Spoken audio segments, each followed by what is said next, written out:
Welcome to another edition of The Good Outdoors on 99.5 Kicks Country with Steve, Daryl, and Ronnie. It's everything about the outdoors. Take it away, guys. Good morning, everybody out there in Radio Land. This is the Good Outdoors radio show on 99.5 Kicks Country. We broadcast live every Monday through Friday from 4 a.m. to 6 a.m. I'm Steve Nichols, and along with Ronnie Colbert. Good morning, everybody. Good morning, Ronnie. Good morning, Daryl Sample Jr. What up, what up? What's happening? We're short a man this morning. Daryl Nichols is on a little road trip going up to Ohio, or actually he'll be coming back today. And I think we got a call coming in already this morning telling us good morning, so we'll go ahead and take it right out of the gate here. Good morning, caller. You're on there. How are you? Good morning, fellas. What's going on, my brother? Not much. Work. Work. I hadn't seen the weather report. You got rain over there this morning, or do you think it's gone? No rain at all. Any tonight. No rain at all. I guess the highways will be coming alive here for you pretty soon. Everybody headed to work or coming back from it, huh? It'll start getting busy about 30 minutes from now. Business to pick up. old radar detector start beeping a little bit, huh? He start smoking. I hear you. Well, we appreciate you listening in, Blake. We can always count on you in the mornings, man. Thank you for checking in. Oh, no problem. I know it's been a couple of days since I've never been with you, but it has. I was sitting there and I didn't say anything, but Friday I was sitting there thinking, well, Blake hadn't called in a while. We were hoping you were make you mad. I know we thought we ticked you off there. Yeah, y'all have. Y'all ain't come out to eat yet. Come out to eat? Yeah. Well, we haven't really had a proper invitation on a time yet. These folks right here ain't never going to turn down food. I was telling y'all, let me know when y'all going to come, and hey. We'll be there about 6:45 this morning. How about that? I wish I can't do it this morning, but my wife's working the night shift tonight, so I got to scoot on back home. But we will set that up, Blake. Well, what y'all look like on Fridays? Probably pretty good. Not this coming though. Not this coming. We'll be in Live Oak this coming. Well, I mean, on Friday we will. Because I'm about to start getting off on weekends. Yeah. Okay. All right. Well, we'll think about that. You going to be working in the morning? Nope. Off. When are you back on? I will be back on Thursday night. Thursday night. Okay. All right. Well, we'll see if we can't figure something out and make that happen though. Blake, send us your number on private messages on Facebook, and we'll call you back. All right. 10-4, buddy. Be safe. All right. Problem solved. Blake listens. He's quite a faithful listener. He's a law enforcement gentleman that works over towards the Boston, Dixie, Thomasville area over that way, and so I'm more interested in finding out what kind of cook he is. I heard that. I'm ready to go. Food, I'm ready to go. No, sir. Busy weekend this weekend. We had the Sporting Clays shoot benefiting the Keeping Warriors Outdoors charity out there at Southwind Sporting Clays and Quail. Had a good turnout. Raised about $3,000 for the Keeping Warriors Outdoors organization. It's a organization that Kip West started several years back after losing his best friend in Iraq in the war, and he dedicated his life to taking severely wounded warriors in the outdoors, to get back. And one thing you can depend on is the good outdoors. It's a grounding. It's always the same. It's dependable. And these guys that have been overseas and fought for our country, they've literally went through hell. And they come back, and it's hard to adjust. But one thing they can identify and adjust with is the good outdoors. And Kip, he'll get 10 or 12 of them and take them for an entire year across the country, doing various outdoor activities, hunting, fishing, kayaking, just things like that to get them back home, decompress, and keeps them for a year. And then has a huge banquet at the end of the year, sends them off with a lot of items like bows and guns and canoes and just different outdoor camping equipment, you name it, and he does it all again. And it's all funded through private donations. Kip was a baseball player. He back then it was the Florida Marlins, now the Miami Marlins. And he gave up a very promising career. He was in the show, so to speak, and he walked away from it. His heart wasn't in it. His tug kept coming to do something, and as a result, he gave up that big payday to do something and give back. And he had another mission in life. He did. He's a hell of a man, and I'll tell you, you could do worse than to model yourself after Kip West. So we appreciate what he does for our veterans, and I like to feel we did our little part. We're gonna make it our annual event, our annual charity through the TV show, and we'll do it again sometime about this time next year, and see where we get there. Turkey season still in swing here in Georgia. I think it goes out May the 15th, so it's getting down to the nitty gritty. You got just over 2 weeks to get it done. Not gonna be long. Yeah, I know a lot of people went this past weekend. Don't know what kind of success everybody had, but we hope that you had good luck, and the big golf tournament was going on this weekend. Ronnie, you heard anything about? I haven't heard the outcome on it Who yet. might have won? I hadn't either. We'll have to check in on that and get that information to you. I know that I read in the paper yesterday where the one gentleman just I got my money on him because he actually obliterated the competition on Saturday, and I think he had either a 7-stroke lead. Going into Sunday, and if you're playing on the web.com tour and you got a 7-stroke lead going into Sunday, I'm liking your chances. I mean, I ain't even good. I don't think I would blow a 7-shot lead. I could, don't get me wrong, but I could blow it on one hole actually. But I know John Daly, he made the cut, made it to Sunday. I know he brought in some fans. I saw where Saturday was Blue Day, where they encouraged you to wear blue in honor of autism. And I think they had a lot of folks come out there wearing blue and bringing attention to autism, where 1 out of 88 children are diagnosed with autism. I saw so good. A lot more than you think. It is. You hear these commercials about. Matter of fact, I just heard it before I came in. Kurt Schilling, soon to be Hall of Fame pitcher, in my opinion, born in Alaska. The odds of him becoming a major league pitcher was about 1 in 3,000. I'd say they're pretty good if he practiced on snowballs. Yeah, he's only one of 12 Alaskans to ever make it to the major league. So that's a feat in itself. I don't know where he practiced that, but I guarantee it was cold. Hey,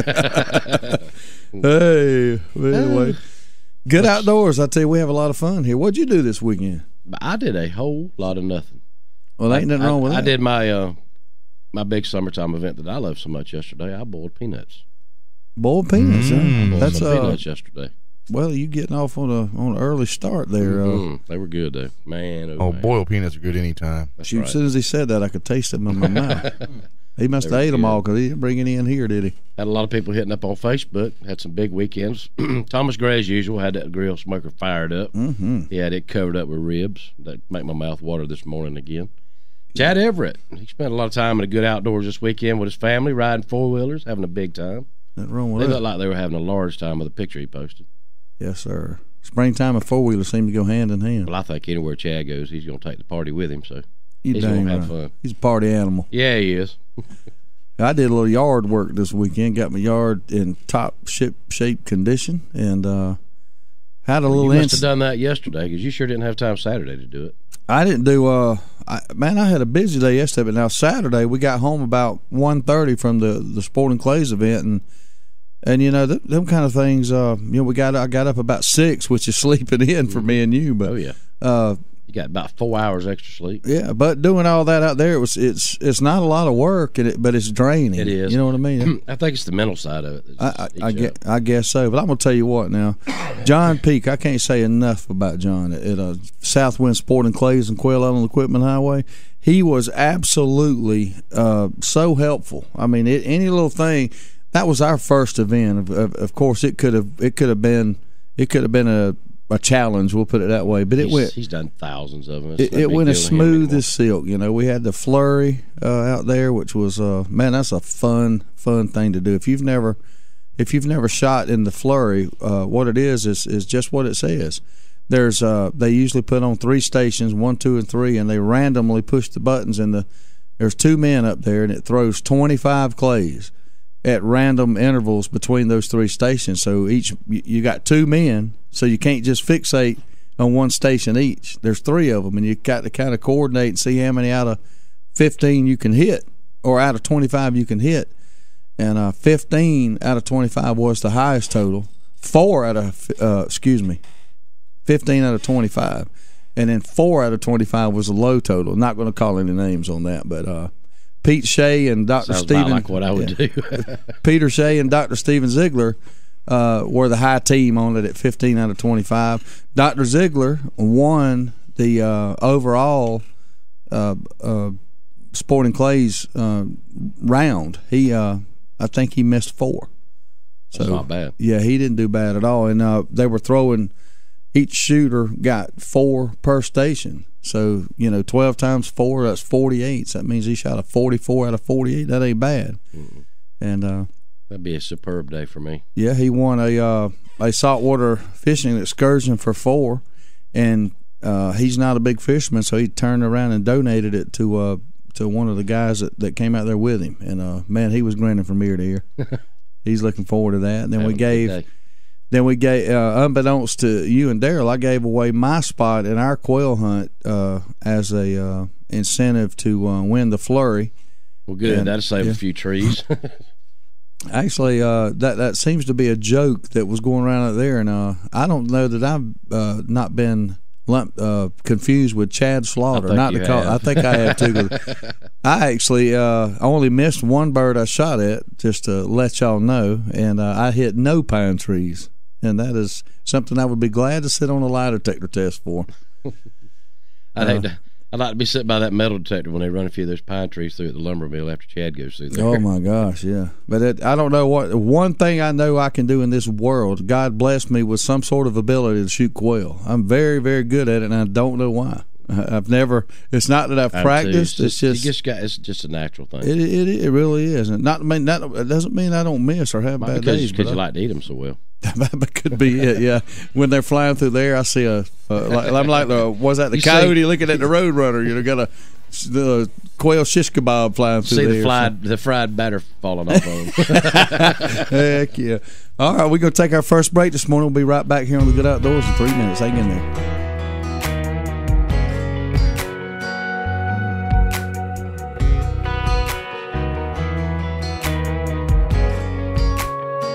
I was gonna keep it real, like chill, like only have a drink or 2. But it turned into a party when I started talking to you. And now you're standing in the neon, looking like a high I wanna be on. Baby, it's your call, no pressure at all. You don't have to throw back your pretty pink lemonade shooter and lean a little closer.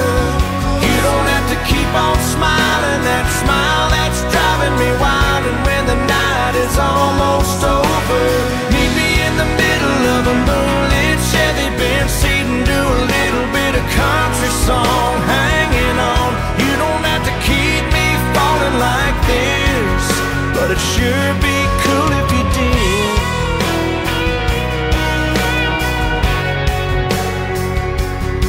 Can't shoot me down 'cause you've already knocked me dead. Got me falling apart with my heart talking out of my head. Let your mind take a little back road, just as far as you want to go. Baby, I'll do whatever you want to do. You don't have to throw back your pink lemonade shooter and lean a little closer.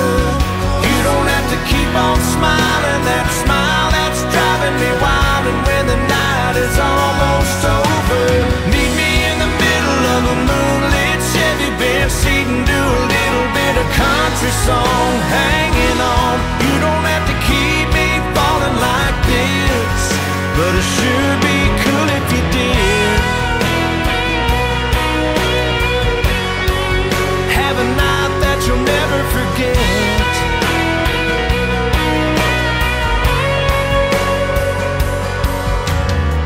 And now you're standing in the neon, looking like a high I wanna be on. You don't have to throw back your pretty pink lemonade shooter and lean a little closer.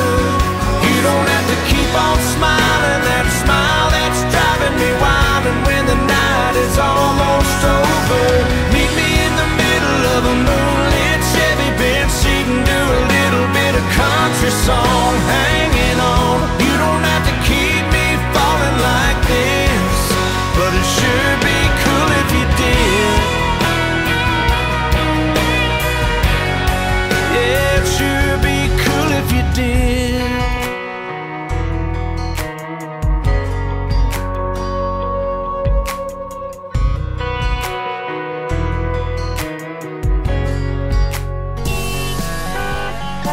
You're listening to The Good Outdoors with Steve, Daryl, and Ronnie on 99.5 Kicks Country. Now, let's get back to the fun. Good morning. You listen to the Good Outdoors Radio. Excuse me, Good Outdoors Radio Show on 99.5 Kicks Country.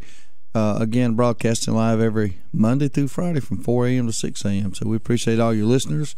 We got a faithful listening audience, and then I hope we got a few new ones tuning in. Just to tell you a little bit about the show, we focus on everything that's good in the outdoors, and specifically recruitment and taking children to outdoor events. Just doesn't take a whole lot of money to enjoy the good outdoors. It can be just something as simple as going down the street to the park, getting on the slide, the monkey bars, just getting outside, walking around, getting around the track, walking for your health. I saw a fox this morning walking for his health right down the middle of my road in the middle of the city. So weird stuff going on. I don't know. Could that be good for his health, though? I'm sure. Yeah, it can't be bad for his health. Well, if he's in the middle of the road, it could be bad for his health if something comes driving by. Well, you got a good point there. Could be detrimental to his well-being. Got the National Trappers Association Southeast Regional Trapping and Outdoor Expo this weekend. We're super excited. We've been invited to come there and assist in a live remote broadcast for 99.5, where we'll be hanging out with Willie Jr. and Miss Teresa of Swamp People. So we'll be interviewing them sometime. Make sure you listen out. We'll try to get maybe an interview to play here on the radio on our Good Outdoor Show. But I think it's Saturday. I don't know the times. We'll get that as the week goes by, but it's probably going to be from about 10 to 12 or 11 to 1 or something like that. We'll get you specific times as we move forward, but we're looking forward to that. It's not chiseled in stone, but I believe we're going to have a call-in with Mr. Jr. one day this week. I think we are. We're working on that. So, Will and Jr. I like Willie now. Willie can get with them alligators. Ain't scared. Little feller. I seen him stab one in the noggin. Yeah. With his Barlow pocket knife. Just kidding about the knife. It might have been a little bigger than that. But May 3rd through 5th, this weekend, Suwannee County Agricultural Complex in Live Oak, Florida. That's at 1320 11th Street Southwest. They got several companies going to be there that you can come out and enjoy. The trapping and fur bearers type stuff that goes on. I remember back when I was, probably 9, 10, 11, right through there. Dad was pretty serious into trapping, and there was a lot of people. He'd catch his raccoons and foxes and bobcats, and I remember us traveling down. And I'm not specific. I can't specifically remember, but it seemed like it was down towards the Naylor, Homerville, DuPont area. There was a trader down there. At one time, there was Ellis's Trading Post. I believe we did it. Yeah. That's where we took ours. Yeah. We were very big into it back in the day. Yeah, and you could make some money back then, a lot of extra money. That's how I bought my first house. I'll be doggone. When I got married the first time, that's how we acquired our home, was for money that my grandfather had set back from me doing that. I'll be doggone. Good deal. Ain't nothing wrong with that, boy. No, I thought he was using me for cheap labor. Come to find out, he was hoarding it up for me. It was paying off. Yeah. You didn't know. So, hey, work pays, man. I tell my children, my daughter Gavin, she turned 14, and she's every now and then she comes across birthday money and this, that, and the other. And our deal is on our kids' vehicles is that we'll match them dollar for dollar. So when they turn 16, 17, 18, whenever they want to turn their money in, if they've got $1,000, we're going to give them $1,000. If they got $5,000, we're going to give them $5,000. And right now she's saved a grand total of $0. And I'm trying to instill in her that, hey, look, this math ain't adding up. When you get to be 16 and you come to me with $5, I'm going to hand you $5. You will have $10, and you won't have a whole lot. And we were joking out at Southwind about that, and this older gentleman was out there. He said, yeah, $10 won't even fix your bicycle tire. So she's going to be in big trouble if she don't get something figured out. So we're trying to encourage her to do that. But you better have a plan, because due to economic conditions, the light at the end of the tunnel has been turned off. It has been switched off, at least dimmed very severely. The trapping, used to talk about making the money. I don't think the fur brings the money that it does. No, it's cents on the dollar for what it used to be. It's just not even worthwhile doing it. I wonder why that is. Don't know. I think it's because there's not that much of a demand out there for fur anymore. Yeah, Bob Barker really put a dent in that. Bob Barker, PETA. Yeah, you're right. You laugh about it, but you're right. But the Trappers Association is dedicated to protecting the heritage and preserving land and promoting the passion of trapping and the fur bearers' way of life. Another thing that's probably cut into it, I'm just assuming, is probably big conglomerates of fur, fur farmers. Yeah, and I'm sure that there's a lot of that goes on overseas. I don't think it. Unfortunately, the I call them left wing nut jobs won't let it go on here. I mean, I can't even see a raccoon raising facility that they raise the raccoons for furs. I can't even see that happening. Unfortunately, but really and truly, it ought to be able to. They don't even want you to be able to raise a pork chop. No, I mean it's hard right now. I mean, Peter, they battle the wool industry on a daily basis. They just freak out when they see a sheep getting sheared. If I was a sheep and it was the middle of summertime, come on, get it all. Heck yeah! Have you seen how thick that wool is? And that's why they do it. Yeah. That's why they do it. They do want the wool, of course, but they have to shear those sheep or they will perish from the extreme South Georgia heat. That'd be big as a truck. Well, I watched on Fox and Friends or something here a few days ago that one lady went and toured a sheep farm, and she actually got in on the sheep shearing, and they also milked. I don't know if they were milking the sheep or maybe they had some goats, but they were showing the milking process where they made cheese, and then they showed how they shear the sheep. And I'll be honest with the sheep, he did act like he didn't mind it. I think he was just used to it. He just kind of laid over like. But they buzzed it off, totally painless. But if you were to take somebody from he wasn't Peter, bleeding or nothing when he heck no, man. He looked like he was smiling. He didn't go like you. No, he didn't make a noise. Did not make a noise, and they didn't do it. They just held him, and did it. But if you were to blindfold a Peter rep, and then all of a sudden snatch the blindfold off of him in front of a sheep getting sheared, he'd be going, "Oh my God, you're killing him! You're killing him!" I mean, and the sheep don't even matter. He don't even care. You're doing him a favor. Like that idiot old Chase and tell the dog, don't look at him. The dead deer on the Lord pool. have mercy. I was telling Ronnie at the break, I watched all. Let me get over. I just want to lick the blood off of him. I watched all 3 episodes of that, and that guy come out there and he had a poodle looking little schnauzer looking little I ain't gonna say it, but anyway, some little one of those useless dogs. Yeah, he don't do anything. He can't run a deer, can't point a bird. So he can't bring nothing back to you. Can't even fetch the daggum paper. He can't protect you. He can eat and poop, and really the only thing he can do real good is poop. But the guy was traumatized. He was worried about his pet being traumatized from looking at the dead deer. That dog didn't give a rip. He wanted to go lick the blood off his nose. He was shaking from excitement. He smelled the blood. Boy, I'll tell you what, man. But that show is it's infuriating. It makes me want to do a commercial where they're talking about that girl goes, "That's more infuriating than." Yeah, and it shows a turtle biting his finger or whatever. I still love the one where the hawk comes flying through the yard and grabs the puppy, and I mean that's kind of cruel, but that's infuriating. It's infuriating, and the one you don't want to get involved is those big old them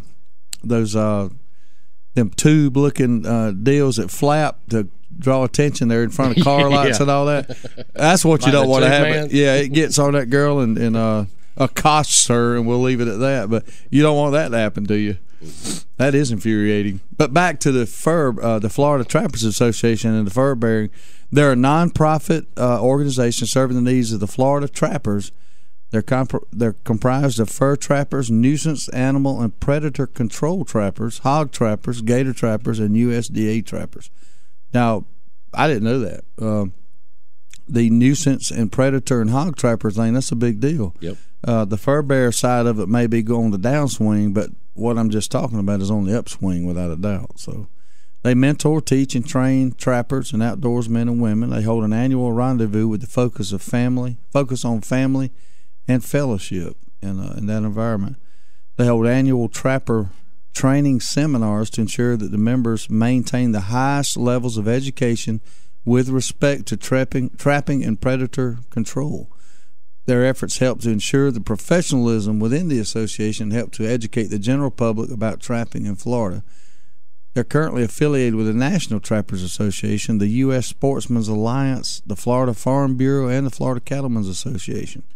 Their mission is to promote the growth of the Florida Trappers Association, to promote youth participation in training, to foster a working relationship with the FWC, to compile and maintain a list of FTA professional and qualified trappers to be available to the state, public, and private sectors, to hold trapper training seminars sanctioned by FTA to promote professionalism and knowledge of trapping throughout their membership, to maintain a public presence in local and state venues to further educate the public about FTA and trapping, and to preserve, to conserve, and to pass on the heritage.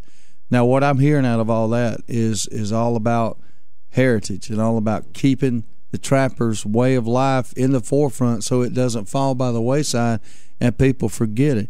It's what trapping and fur bearers, I mean, it's what this country was built on. Yes, it was. You think about it, there's a few things when we came over and found the United States, some of the few things I can think of right off the top of my head was trapping and using the wildlife resources to our advantage. Gold, we struck out, headed west for the gold rush. That was a little later, but yeah. That's right. And then, of course, when we discovered the bison out in the Midwest, we had a meat source. We obliterated them. Yeah, between us and the Indians, them poor jokers didn't have a chance. And that's part of the learning process. It taught us that, hey, man, just because you find something, a resource, be it outdoor, oil, or whatever, it will end one day. You have to have limitations. You have to have limitations. So, these associations help with those limitations and not only keep the heritage in the forefront, but also conserve and protect. So we're going to take another break. We'll be right back here in 3 minutes on The Good Outdoors.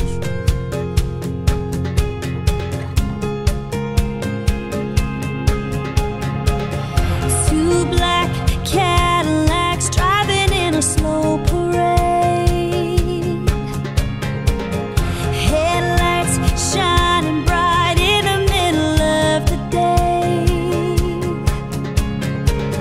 One is for his wife, the other for the woman who loved him at night.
It's the Good Outdoors on 99.5 Kicks Country. Now, let's get back to the fun, talking about everything to do with the outdoors with Steve, Daryl, and Ronnie.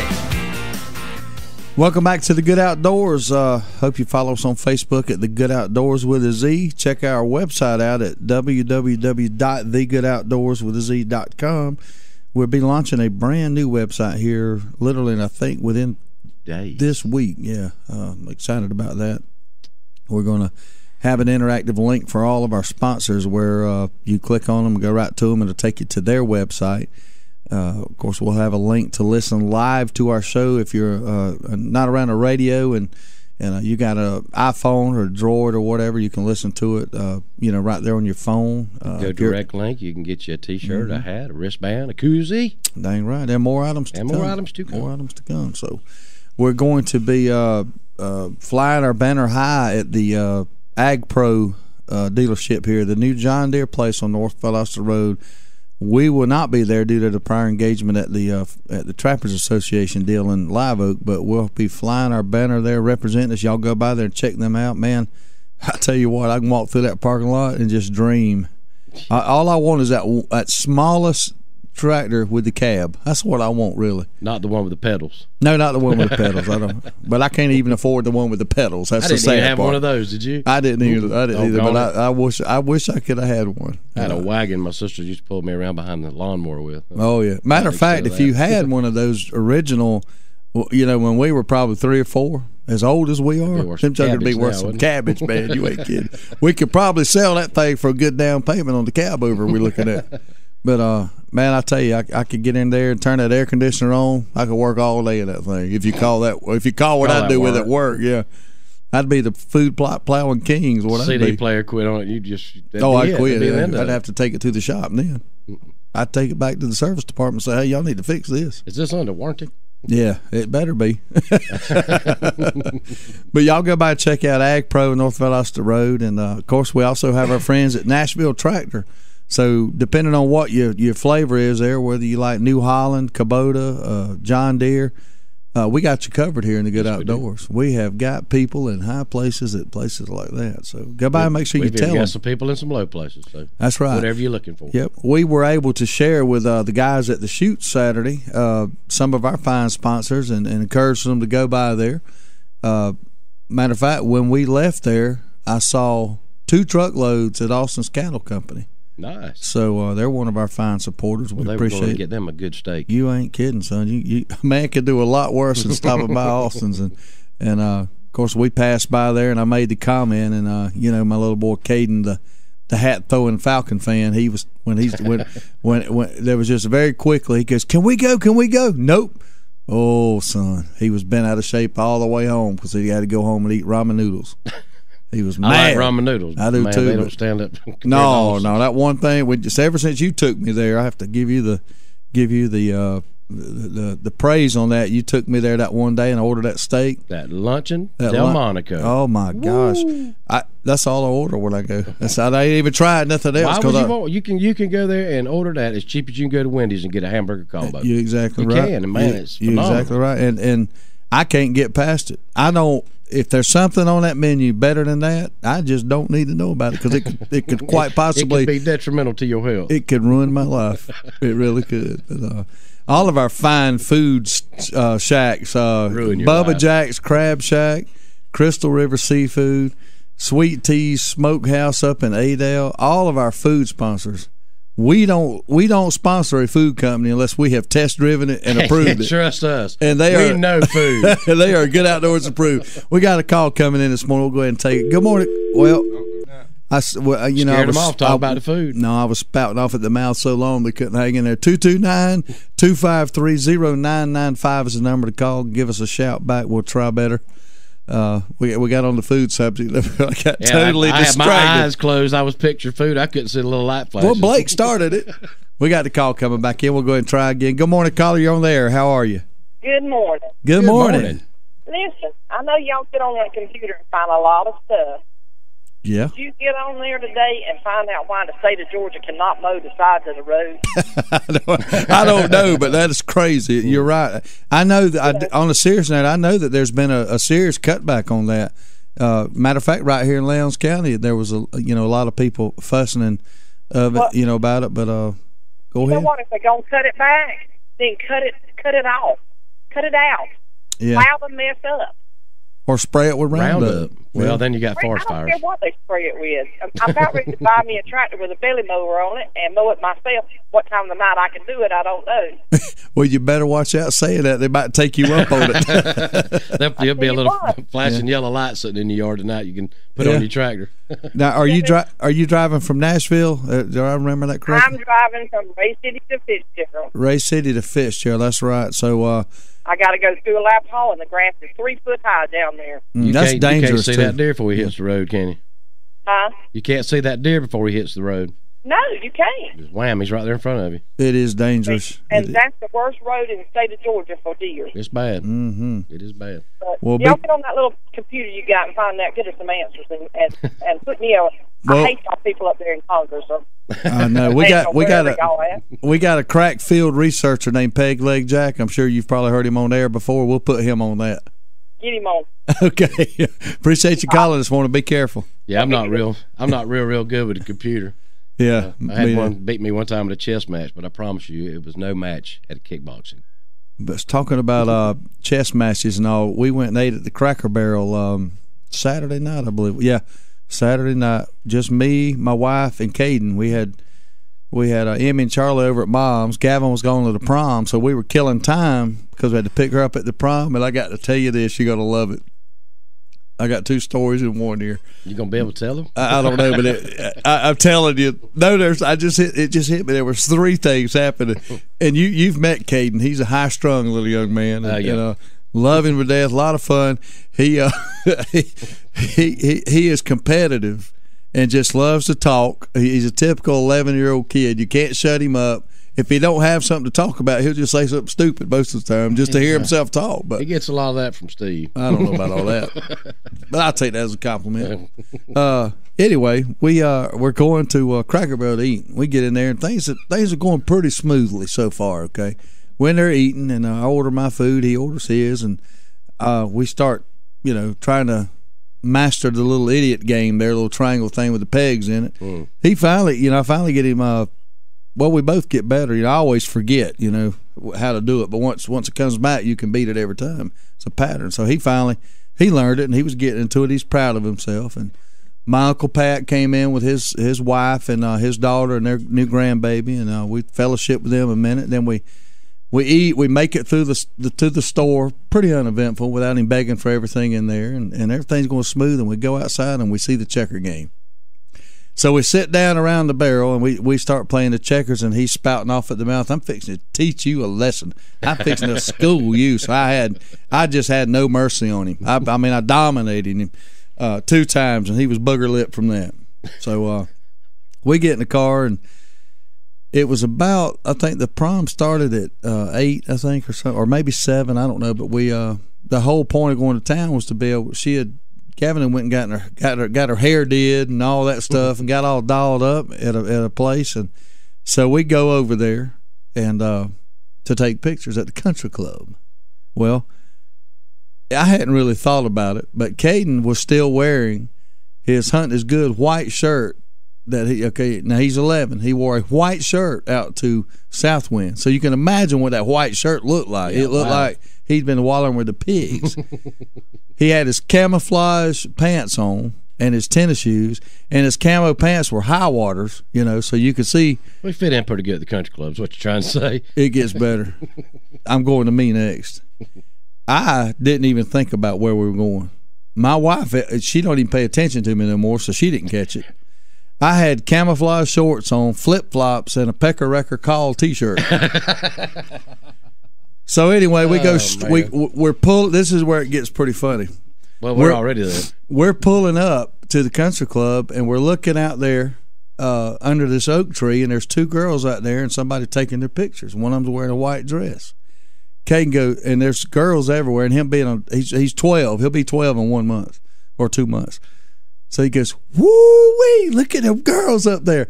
Oh, my gosh. And we look over at the oak tree, and the girl in the white dress goes, look at that girl in the white dress. She is smoking hot. It was his sister.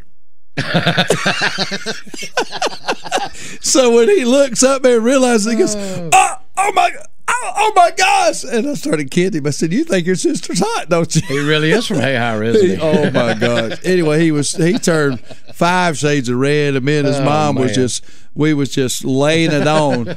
And so we walk out there, and that's the first thing I took. Okay, we walk out there, and I'm in my shorts and flip flops, and he's in his high water camo. The only one that looked presentable was my wife, which she always does. So Gavin is embarrassed. And he goes, oh my God, what are y'all doing here? Country has come to town. Oh Lord! So then I just take advantage of the event and start laying it on. And so we tell her that Caden thinks she's hot. She's all laughing about that. He's mad. So I get him off to the side, and I said, Caden, I know what your favorite song is. He goes, what? And I said, don't you wish your sister was hot like mine? Oh, he was mad, son. I mean, mad. Well, we get through that. She's embarrassed, and we start driving off, and Billy rolls her window down. Bye, Gavin. Have a good time. So I start yelling, that's my baby. I love you, baby. We embarrassed the snot out of her. Caden's hanging out the window, driving off from the country club. So good and embarrassed, right? Yeah. But that wasn't enough. We come back to pick her up at 10 o'clock, and we walk right up in the country club. And they're in there. It's about 15 minutes before it's over. They're in there dancing, and we sneak in there. She don't see us, and everybody's staring at us. And then she sees us, and I thought she was going to pass out with embarrassment. So, needless to say, I just got out there and started doing the running man in my shorts and flip-flops, and that put her over the edge. So we just left after that. Y'all haven't talked since then. No, she hasn't. But she has not talked to me. She's mad. But we're going to take a break, but mission accomplished. We'll be back in 3 minutes. I'm a long gone wailing song on vinyl. I'm a back row sinner at a tent revival. But she believes in me like she believes her Bible, and loves me like Jesus does.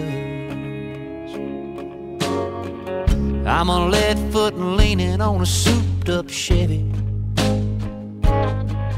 I'm a good old boy, drinking whiskey and rye on the levee. But she carries me when my sins make me heavy, and loves me like Jesus does.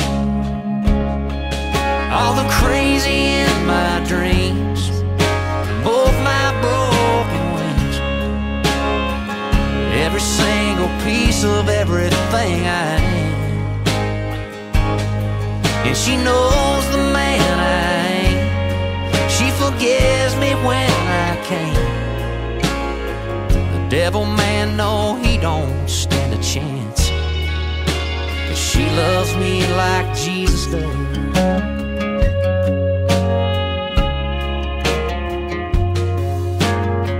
I always thought she'd give up on me one day. Wash your hands of me, leave me staring down some runway. But I thank God each night and twice on Sunday. She loves me like Jesus does. Now all the crazy in my dreams, and both my broken wings, every single piece of who I am. Yeah, she knows the man I ain't, and she forgives me when I can't. And the devil man, no, he don't have a prayer. But she loves me like Jesus does.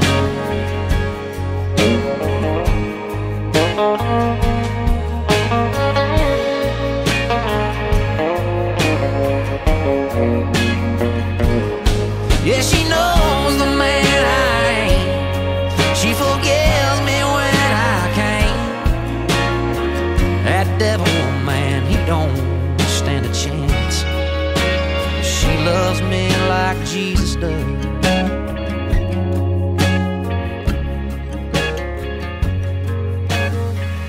I'm a long gone wailing song on vinyl. It's the Good Outdoors on 99.5 Kicks Country. Now, let's get back to the fun, talking about everything to do with the outdoors with Steve, Daryl, and Ronnie. Welcome back to the Good Outdoors. We're been talking about a few things this morning. We're going to catch you up on the sporting news here in just a second. We got basketball playoffs going on. The Braves are going on. Unfortunately, the Braves got swept by the Tigers. Their bats have went silent, and what happens when you run up against some good pitching, and Detroit's got it. But the Braves took it on the chin, still leading their division thanks to that horrendous start, but they're no longer the best team in baseball record-wise. They're the second best. The Boston Red Sox have went on a tear, and they're having their best start of a season since, I think, 2002. So go Red Sox. They got that ship righted. The Spurs, San Antonio Spurs, swept the Los Angeles Lakers right out there, right out of the playoffs. Poor old Lakers, I hate them, so that don't matter to me. I think they got what they deserve, in my opinion, but the Heat swept. I can't even remember who they played. That's how much competition they had. But they won 4 straight for first playoff sweep ever. And the Warriors have thumped the Nuggets for a 3-1 Nuggets. Warriors thumped the Nuggets for a 3-1 lead, and the Celtics edged the Knicks to avoid the sweep. So a lot of basketball going on. A lot going on in the sports world now. The NFL draft, was here recently, so a lot to follow. Of course, everybody's already starting to think about college football, and me too. You can lump me in that category. It'll be long. They'll be gearing up. They will be gearing right up, man. But we've been talking a little bit about the Florida Trappers Association, and you can do anything on the internet now. You can, if you have never trapped, you can just Google something. And while I'm thinking about Googling, the lady that called in about the mowing the sides of the roads, Daryl Sample Jr. started pulling up some information, and every time they cut the state, now this is just a state, this ain't local county maintained areas or city maintained areas, this is state maintained roadways, okay? Every time they cut them throughout the state of Georgia, it's a $10 million bill. Can you imagine that?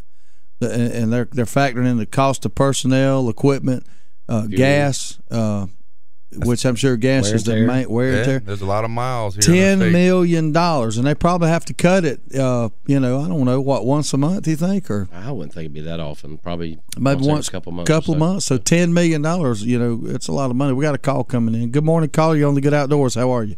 I don't have any sympathy for them. All I'm saying is cut some of the welfare out. And quit giving our money to those people that's coming over here that don't live here. Then they'll have some money. You go, girl. You go, girl. That's the way I feel about stuff like that. Oh, you're 100% right. If you could cut out all the waste, you could pay for the cutting of the roads 10 times over. Because we've always had grass on the side of the road, and it's not gotten that way except for the last 5 to 6 years. That's right. They're having to cut back to feed people that don't deserve it. Exactly. And I'm talking about food stamps. That's what I'm talking about. That's it. They give too much away. Food stamps, welfare. I mean, unemployment. I'm a fan of unemployment. If you get laid off, you should be able to draw unemployment till you get another job. But there was a period there. I think if you lay up and you're fat and you're fed, you're not going to have to get up and go hunt a job. No, you shouldn't be on unemployment for 5 years. For God's sake, you got to find a job. But there's waste in every aspect of government. And you're right. They could cut the road. If they're not going to cut it, then plow it under. Keep it harrowed up. Yep. You're exactly right. Yes, ma'am. She's got a point there. If you we said Roundup, then you said, well, we worried about the fires, and that's legitimate there. But if you plowed it up, dirt don't burn. Dirt don't burn. Yeah. So if you, it does. You got to get it pretty hot though. I imagine you could burn it, but you'd have to get it piping hot. And we can always paint it green. Mm-hmm. Yeah. Yeah. You could plow it up, paint it green. Just pave the whole dang thing. Yeah, pave it all. Tree line to tree line. Why do you even need a right of way? You think a $10 million bill is bad? Woo. Yeah, but it's a big one-time expense. No, it wouldn't. You have to repave it? You would. Well, if you don't allow driving over there, put a concrete barricade up. Roots and everything else would crack it and bust it all up. Well, I mean, is roots really cracking and is it doing the highway now that way? Some of them, I guess they are. I know it tears sidewalks up. One of the best jumps in Hayhire was right there on Lawson Street on the sidewalk where a big oak tree had pummeled the sidewalk, made a little ramp there. Man, we used to wear that thing out, and then they went and fixed it and ruined all our fun. Happens. Yeah. Anyway, what we were talking about is Googling and learning how to set a steel trap. It'll show how you set it. It'll show the picture of it. It'll tell you, set it, but don't get your finger hung in there. That's probably the number one greatest piece of advice. Yeah, I hope that would go without saying, but anyway, but now they put warning labels on things for a reason. Yeah, there's a lot of stupid people out there. You're right about that. Right, there's stupid people everywhere. You could write a book about it, but there's different types of traps. Beaver traps, nuisance trapping. They was talking about earlier. Beavers. People don't realize how much damage beavers do. And that's something that comes out of our taxpayer dollars. And a lot of places, they constantly have to trap beavers out because they'll dam something up and it'll cause a hazard at the culvert pipe or whatever. So we got a call coming in on the Good Outdoors hotline. Good morning, caller. You on there? How are you? All right. Good morning. How you doing? We're doing good. How are you?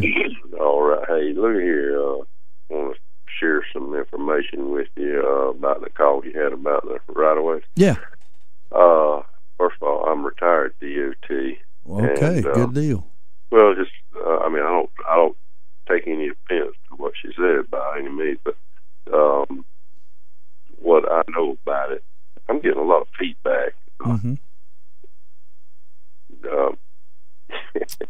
Anyway, the DOT, I assume they still do it. They mow the right-of-ways 3 times a year. 3 times a year. We were wondering that. Go ahead. A spring mowing, a summer mowing, and then the fall. Right. And as you just said, it costs like $10 million. Mm-hmm. And now that feedback's got me screwed up. Let me call you right back. Okay. All right. Appreciate it. I can't hear it. It'll drive you nuts. I know what you're saying. Call us right back, 229-253-0995. That'll be an interesting call. I hope he can get it to where he can hear us.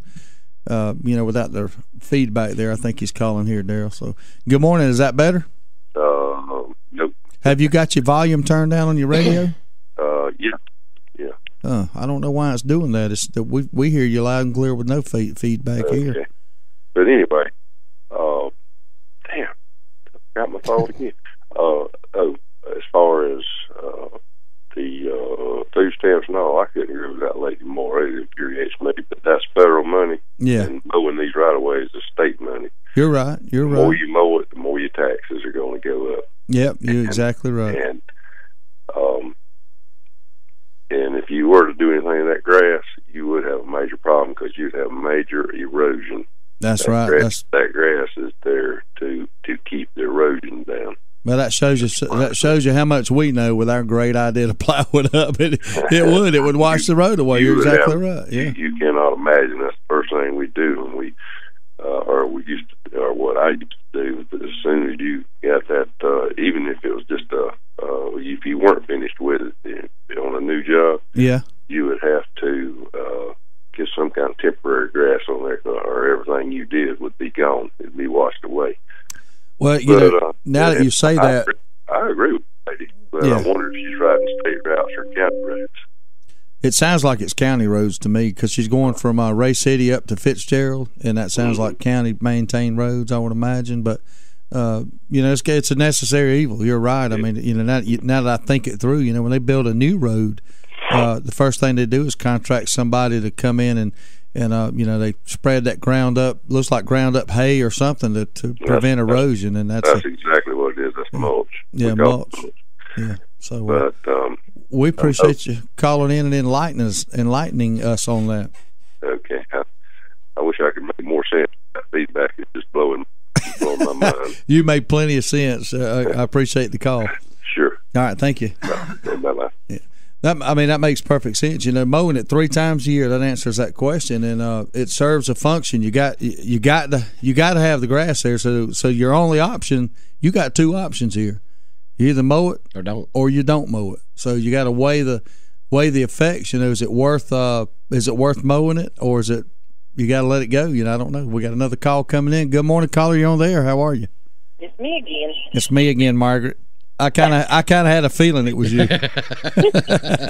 understand, but we've got more people living in the state of Georgia now, and this is a state highway. I know it is because my brother mows it when Right. they allow them to mow it. Right. And he works for DOT. Well, you're buzzing now. But, Well- I just don't understand. 5 years ago, we didn't have a problem. No, and I tell you, a lot of that's because 5 years ago, the economy was a lot better than it is now. It was on the downslide 5 years ago, but it's better than it was now. And here's the thing, like he said, that's federal money that goes towards the food stamps and all, but it affects us on the state level because there's no sales tax collected. When I see people swiping their food stamp card at the store, it changes the total that they owe. And the reason it changes, that's the tax coming off of it. So that sales tax that is used to fund programs like mowing the sides of the roads is taken out of the economy. And that's where some of your cutbacks have to take place. But I think one of the things is maybe since they mow it 3 times a year, I think that first mowing hadn't quite taken place yet because, the grass has been growing slow. I've only cut my personal grass 2 or 3 times this year, but now it's starting to kick into higher gear and grow, and I think they're probably working towards it. At least that's what I would like to think. No, they're not going to mow it. You don't think so? I know they're not. Did they mow it last year?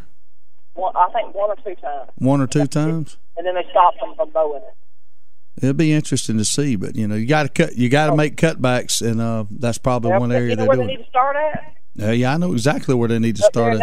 Over that big white place up yonder in Atlanta, Georgia. Amen. Cut some of their salaries out, and then we'll have enough. Amen on They that. cut one person out and have enough money to mow this grass for a year. Well, I guarantee you what's about. Anyway. This is what's about to happen that infuriates me. We got this problem going on in Syria. The Syrian regime has used chemical weapons on their own people. So now we're sitting here contemplating what do we need to do about it. You don't need to do nothing. Exactly. You got the Republicans sitting there, hey, President Obama, you need to do something about it. Now, we don't want you to send troops over there, but you got to do something about it. Well, normally that translates into let's send a lot of money over there to aid the side that's fighting. And I'm like you. I don't give a rip about them people over there. Most of them's trying to kill us. Yeah. Most of them are trying to kill us anyway. We send the money to Syria, Pakistan, and all these places. If it ends in the word stand, you don't need to send them no money. That's it. But anyway. I know. But, it's aggravating that you have to get out here and make a living, and you got to dodge what's on the road. Yeah, on the road. Because of government waste. Yeah, I know what you're saying. Yeah. We appreciate you. Have a good one. All right, be careful. Bye. It'll get you messed up there. But I think we got to take another break here. We're a little bit over. We're going to take a quick break. We'll be back here in 3 minutes and continue the conversation. See you.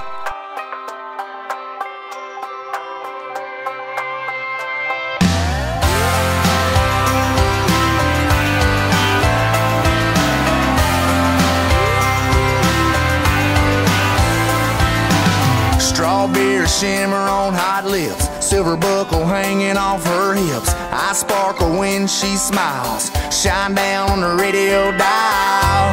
Homemade jar of lemon drop, take a sip, don't stop, girl. You know I love it when you get your shine on. 'Cause you and me be rocking all night long. Summer sky dripping rhinestones, turn your party lights on, baby. Get your shine on, shine on, baby. Get your shine on.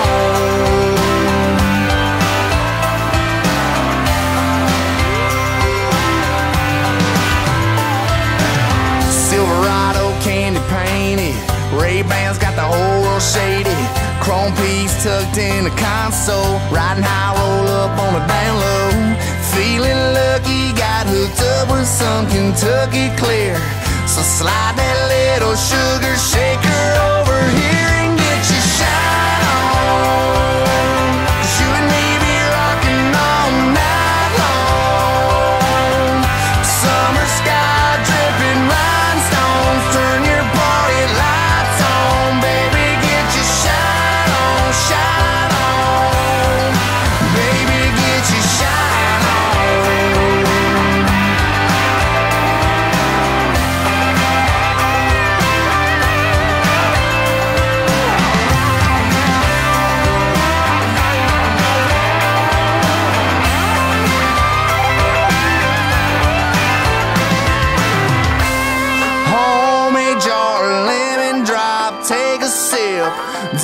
stop, girl. You know I love it when you get your shine on. 'Cause you and me be rocking all night long.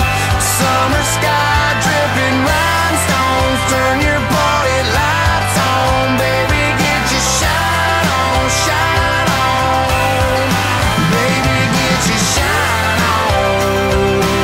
'Cause you and me be rocking all night long. Summer sky dripping rhinestones, turn your party lights on, baby. Get your shine on, shine on, baby. Get your shine on,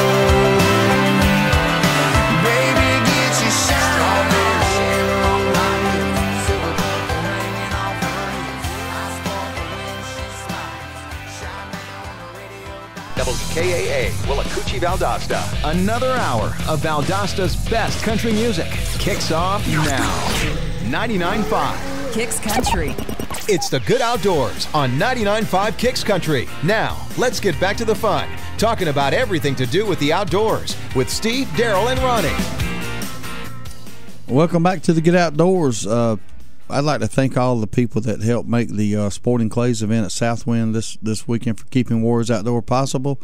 And I won't be able to name them all. There were so many, but T3 Outdoors was one. Smith Tire, they helped out a lot. Clinton Joyner at Joyner ERA Realty was one, and I'm drawing a blank. That we had 16 actual station sponsors.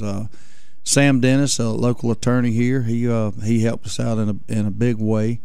The Ag Pro people out there on North Valdosta Road, the John Deere place, they helped us.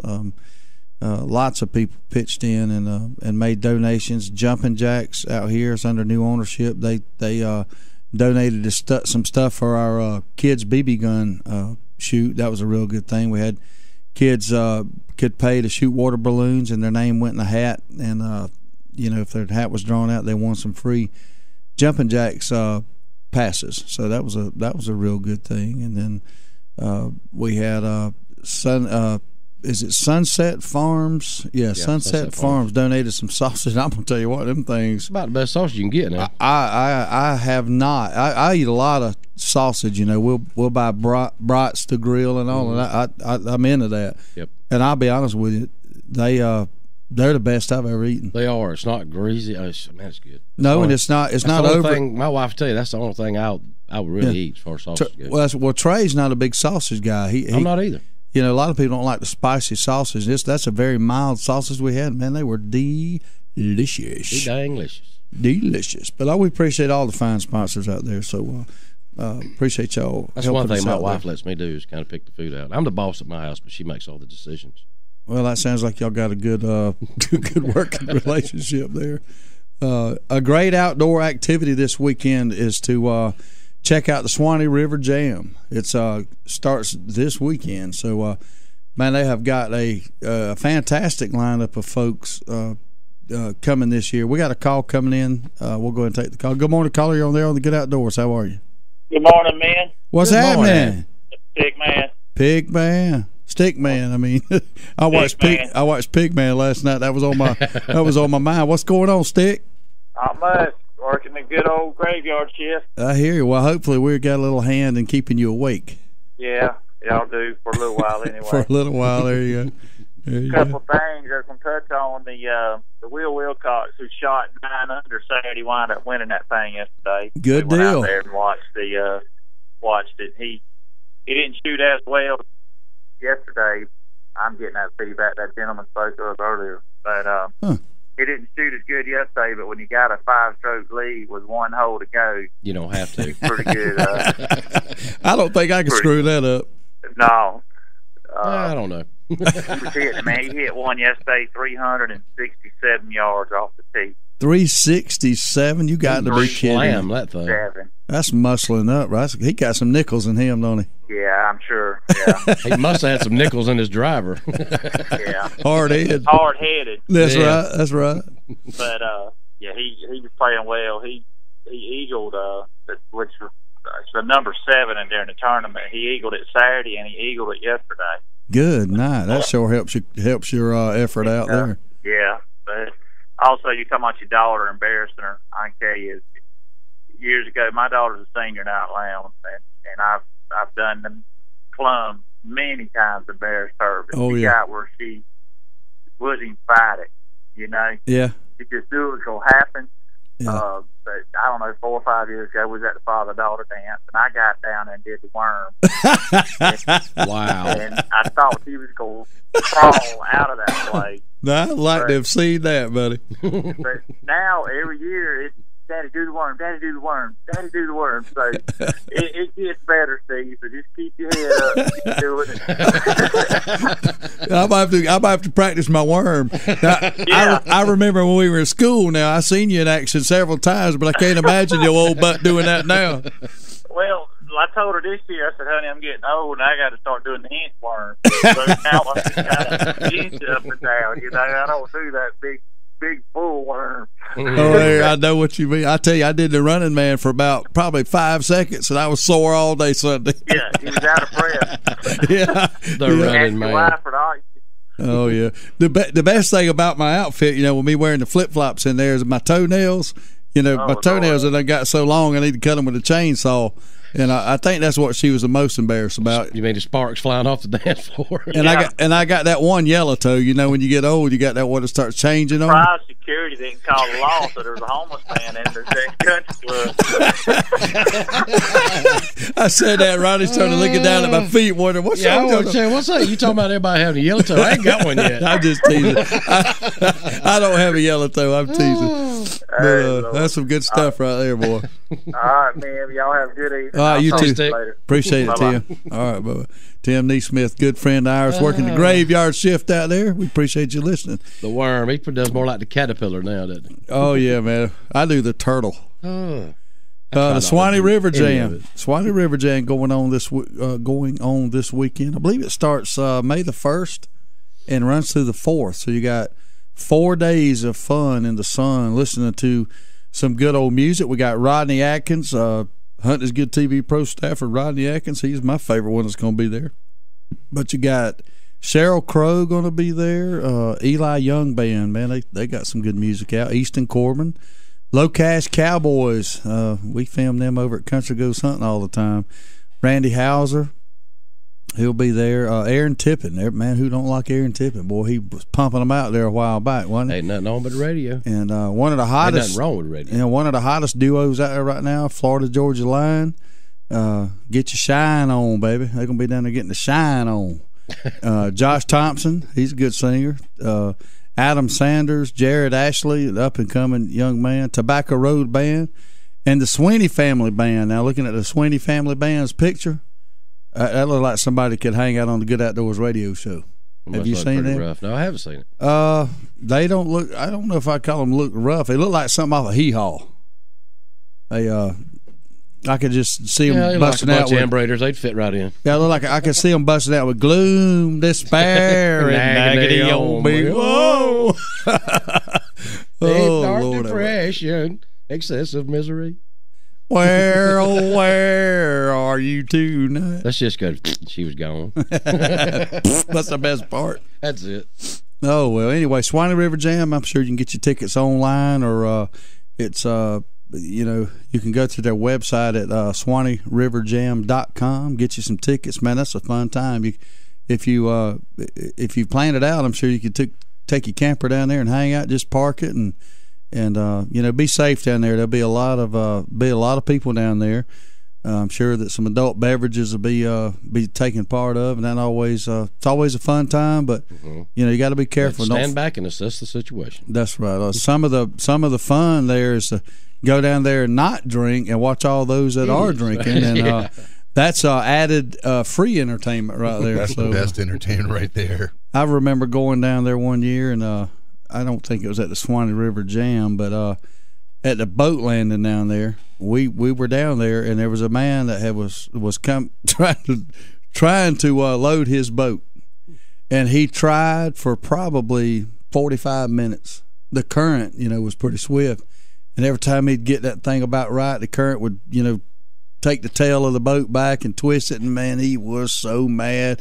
He was saying cuss words I ain't never heard before, throwing things out of his boat, and it finally got so bad that some other guy volunteered to load his boat. Y'all couldn't help him naturally because I wasn't you were laughing. I wasn't going to get out there and say, "Hey, let me do it," and then get there and not be able to do it. Right. You know, it was funny watching him not be able to do it, but I didn't want to be there because that'd be embarrassing. So anyway, but that was a fun time, and so go down there and check out the Suwannee River. You know, I got a lot of memories going down there with my uncle, and me and Daryl used to go down there with him, and we'd camp and catch the little catfish, and it was amazing how much fun could be had catching 6 to 7 inch catfish off that bank by the hundreds. I mean, you couldn't even hardly feel them on the end of your line, but just something about catching a mess of them catfish was just so fun, and created some great memories, and some of that I'll always remember. And we were talking about been talking about the trapping, and down here at the Florida Trappers Association thing. Willie and Junior are going to be there. We're going to be down there doing a live remote on Saturday. Again, we'll get you the times. We'll try to get them posted on Facebook. Y'all listen in Saturday if you can. We're going to hopefully interview Junior and Willie, and is Miss Teresa? Is that her name? Yep. Yeah, Miss Teresa. No, it ain't hopefully. We're going to do it. Oh, yeah, we're going to do it. But some of our favorite Swamp People characters. And, they are my favorite. We'll get them called Junior's Fearless. He's fearless. I like Willie. Yeah. Well, I meant to say Willie's fearless. Junior just rides Willie a lot of times. I'm going to have to talk to him about that. But we're going to take a quick break. We'll be right back on the Good Outdoors.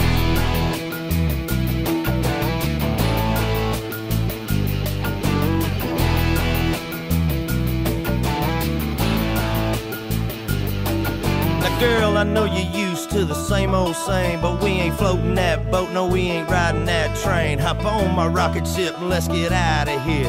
Let me put a little shimmer in your atmosphere. Now let's get out of this town, out of this club. Girl, whatever you're sipping, I'ma mix it up. Take a few tick-tocks off of your clock. Put a little third rock in your hip-hop. I got that 1994 Joe Diffie coming out the radio. Country boy with a farmer's tan. So help me, girl, I'll be a pickup man. How about a night to remember and I fed the goose? About to bust out my honky-tonk attitude. Little feel good you ain't never felt before. I'm talking 1994. Hey, Joe Diffie. Joe Diffie. Joe Diffie. Girl, don't you worry, none your ship just came in. So go on and tell your mama, tell all your friends that your new favorite color is John Deere green. Hop in this truck, a.k.a. Time Machine. 1994, Joe Diffie coming out the radio. I'm just a country boy with a farmer's tan. So help me, girl, I'll be a pickup man. How about a night to remember and I fed the goose? About to bust out my honky-tonk attitude. Little feel good you ain't never felt before. I'm talking 1994. Hey, Joe Diffie. Joe Diffie. Joe Diffie. Baby, if you're looking for a good time, let me take you to the COUNTRY. Now, baby, let's go. Holler if you're with me. Hey, Joe, come on and teach us how to diffie. 1994, Joe Diffie coming out the radio. I'm just a country boy with a farmer's tan. So help me, girl, I'll be a pickup man. How about a night to remember and I fed the goose? About to bust out my honky-tonk attitude. Little feel good you ain't never felt before. I'm talking 1994. Hey, Joe Diffie. Joe Diffie. Joe Diffie. Will the real Joe Diffie please stand up?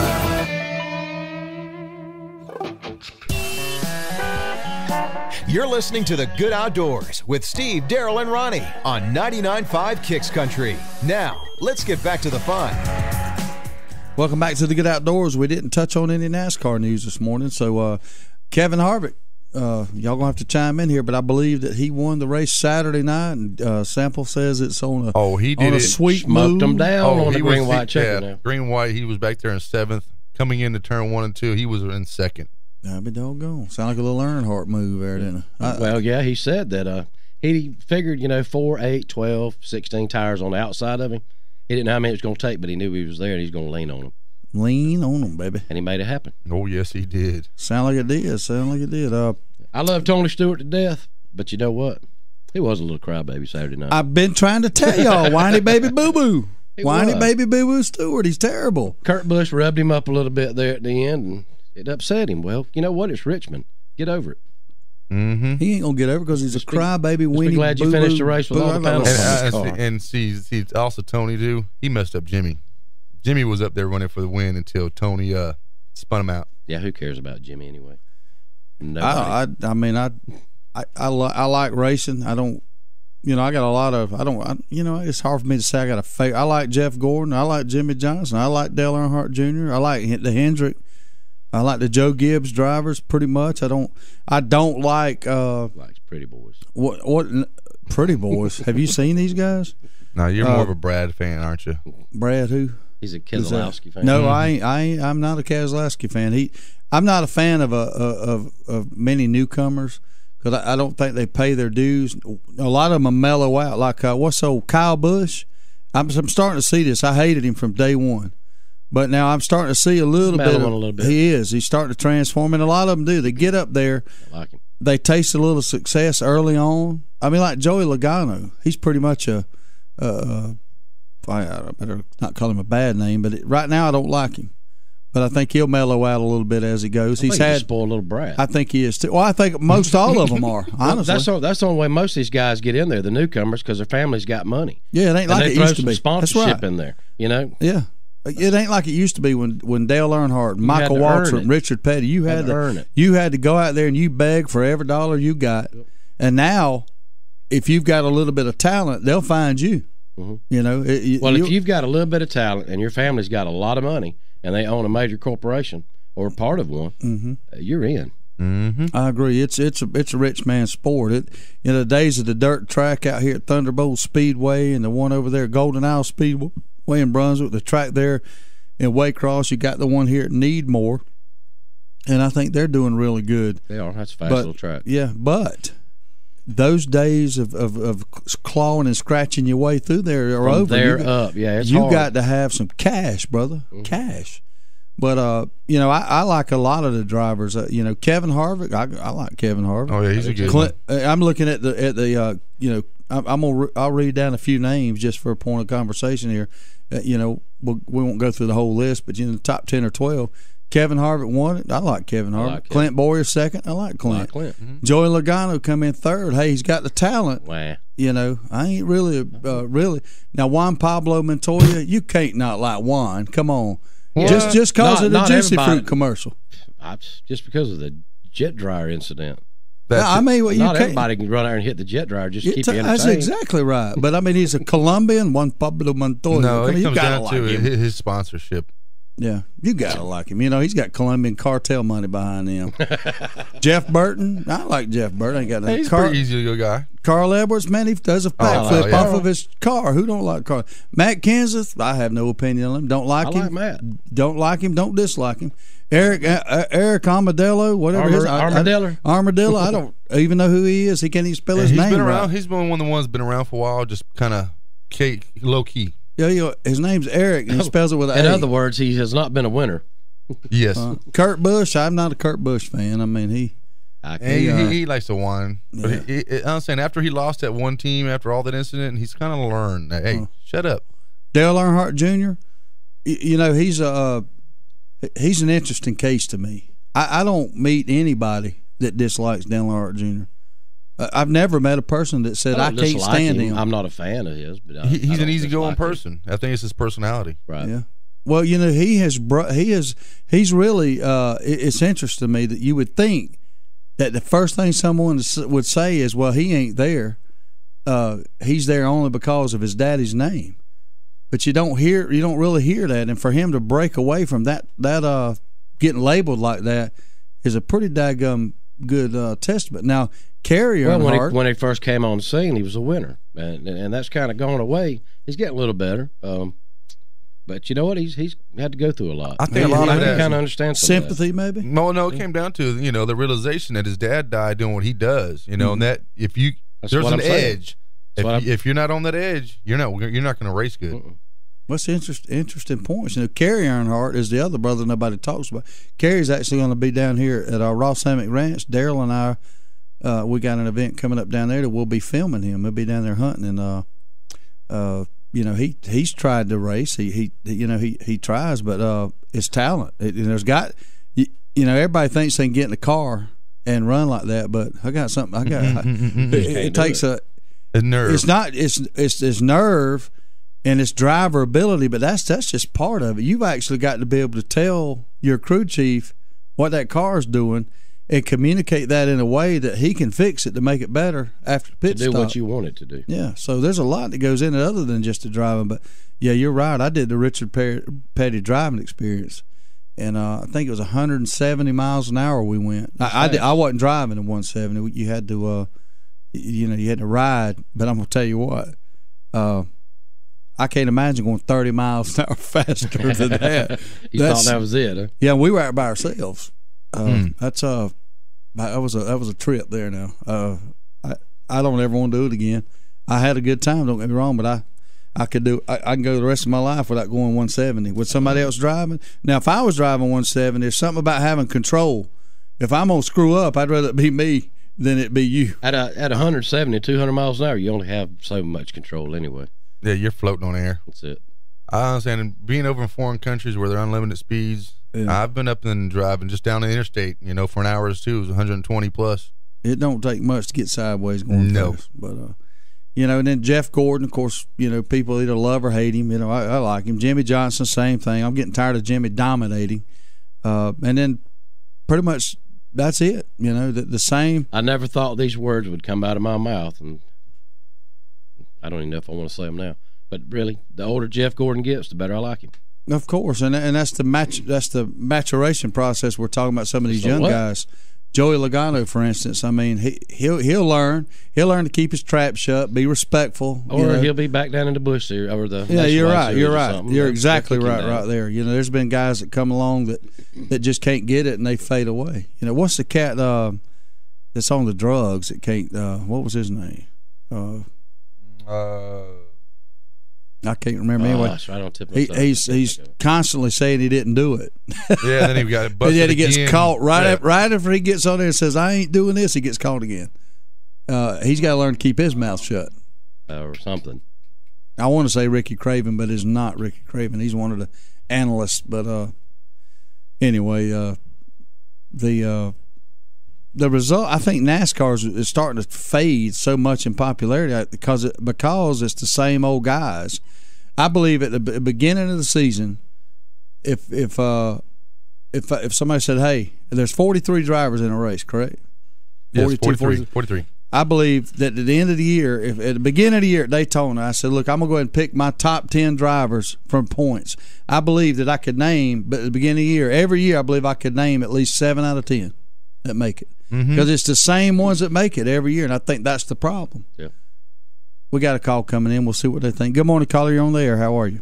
Good Monday morning, guys. It's Chad. What's going on? What's going on, Chad? You sore from all that four-wheeler riding? I heard that right there. Hey, Jeremy Mayfield, do your thoughts Jeremy Mayfield. Method himself. That's exactly right. I don't do drugs, and then the next day, bam, he's caught again. Sure enough. Yeah, we had a good ride yesterday. Last 2 miles, though, boy. It come a floater out there. The sky sure let go, and we haul them up back to the house. Where did y'all ride at? I mean, just the back country roads out here in Lakeland. You can drive. I mean, we hit Blacktop for a little while. We went out to Berrien Beach there on, I don't know what that river is. I guess the Alapahaw out here. Yeah, Alapahaw River. We went out there on 168 and goofed around for a little while, and then good deal. Kept riding. Yeah, it was nice evening, so we just took advantage of it. Well, I tell you, from the picture you posted on our Facebook page, it sure looked like y'all had a great time, man. That's what it's all about. Exactly. That's what I told the boys. That's just what it's all about right here, guys. Being outdoors and loving it. Oh, they'll remember them days when they get old like we are. They'll remember them days. Y'all doing a great thing for you kids. Sure enough. Appreciate you calling, buddy. Have a good day. Hey, y'all have a good day. All right, man. See you, brother. See you. Bye. Another one that failed a drug test here in the past few years was A.J. Almendinger. Really? I didn't know that. Sure did. Yes, but he actually got on the program and cleaned it up and came back. And I think he came down to he took something that he didn't even realize it was because he took it from a friend. So sometimes, hey, watch what your friends give you. Yeah, Engelbert Humperdinck or whatever y'all name is. He came in. He came in 14th. Like saying, I don't like cocaine, but I love the way it smells. That ain't even. I mean, that's funny, but it ain't. You know what I mean? Know. Yeah, you can't sniff no. You can't smell cocaine. It'll fly right up your nose, man. Come on. That ain't good at all. Oh yeah. But again, like I said, it's so predictable, or it is to me. Maybe I'm wrong. Maybe that's something I ought to try next year. We'll all have a little contest. We'll pick the top 10 drivers at the beginning of the year and see who was the most accurate. But every year, it just seems to me like you got your usual suspects year in and year out. A handful to pick from. Yeah, I mean, you got Jeff Gordon and Jimmy Johnson and probably Dale Earnhardt Jr., Kevin Harvick, Clint Boyer, Carl Edwards, Matt Kenseth. They're all there year in and year out. Tony Stewart, of course, and they'll be at one or two surprises every year. Mark Martin, he almost won it. What was it? Year before last. Come in second, I think. What, the championship? He's come in second several times. Yeah, I mean, But anyway, we'll take a break. We'll be right back on the Good Outdoors.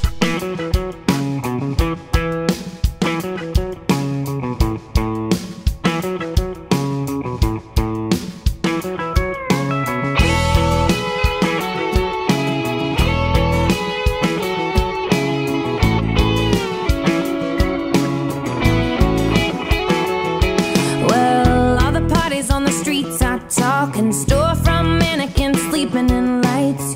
We used to smoke while we were jaywalking like it was your birthday every other Saturday night. Knew the band so we never paid our cover. Wrote our names on the bathroom tiles. We never dressed to impress all the others. They would let us in on a laid back kind of style. But boy, it's been a while, and I don't know why you don't take me downtown like you got anywhere better to be. Talk it up and give me the go round round like a good time tease. I'm only counting on your cancellation when I should be counting on you at my door. Did you forget about how we ran around? I don't know why you don't take me downtown anymore.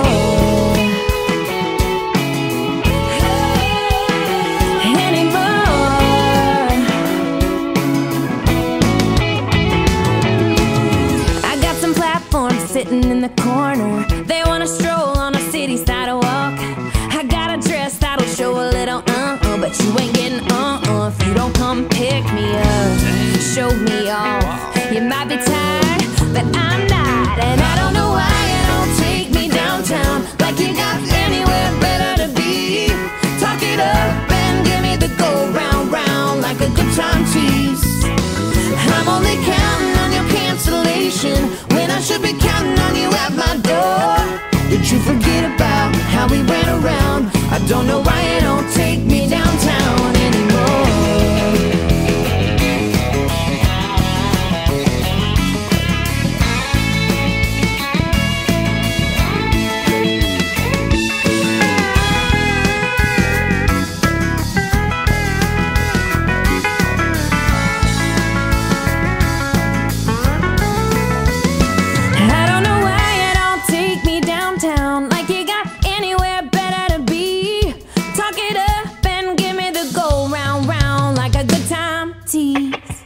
I'm only counting on your cancellation when I should be counting on you at my door. Did you forget about how we ran around? I don't know why you don't take me downtown anymore.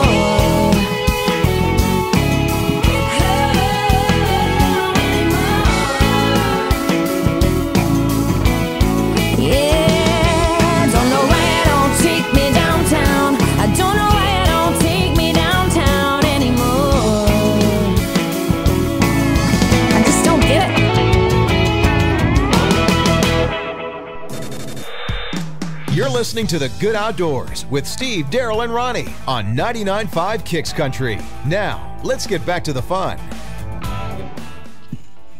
Welcome back to The Good Outdoors. Bulldog C. Hall is up and at 'em this morning, man. He is always facing the day with a great attitude, posting have a great day photos. His comment this morning is, good morning and happy Monday, baby. Charge this baby with smiles and happiness. Hammer it down, boy. It's all about attitude. Getting your day started. If you wake up moping around and grumpy and dreading the day, you're probably not going to have such a bad day or good day. But if you get up with a great attitude and you say, hey, man, I'm going to smoke this day. We're going to get through it, have a great day. Good things are going to happen. It's all in your attitude. Anything you do, I don't care what it is. If you know, when I was a ball player and I pitched, if I went out there and I thought I didn't feel good and thought it was going to be a struggle, it probably was. Right. I'd get there and I couldn't hit my spots and I'd get shelled. But if I got down there and I worked on things and I had confidence and everything was buzzing, I'd get there and I'd have a good outing. And it's like that with hunting and fishing. It's like Keanu said, quicksand. Quicksand. All I know is pain heals, chicks dig scars, and glory lasts forever. That's what I know. Yeah, The Replacement. That is a great movie right there. It is. That's funny. But yeah, the inches are all around us. That's another good one. Any given Sunday. We got a call coming in. Good morning, caller. You were on The Good Outdoors. How are you? Good morning, John from Moultrie, Georgia. How are we doing this morning? Oh, we're doing good. How's it going over in Moultrie, Georgia? Well, I don't know. I passed the city limit sign and I'm headed to work, so I don't know what people are doing over there now. So you done left it behind. I'm going to call and compliment you on a wonderful show. We talk about the great outdoors, and we have talked about everything from hunting, fishing, and trapping, and cutting grass. I tell you what, and I just about covers everything. Well, we cover a broad spectrum here on The Good Outdoors. Yeah. Multi-talented here. I don't know about all that. Yeah. For you. I believe we Is the video reports on is it like over at Lake Talcum or somewhere, or the crappie on the run, or is anybody catching any? I don't know about the crappie. We're getting a lot of reports for bass biting, and we've got one gentleman that he pretty much exclusively fishes for crappie or speckled perch, as we call them.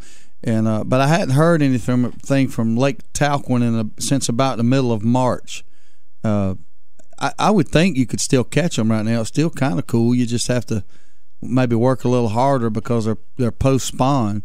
I imagine some good trolling and things like that. If you knew some points and brush piles, you could catch them. I'm a 48-year-old middle-aged bald guy. I don't have time to be working any harder.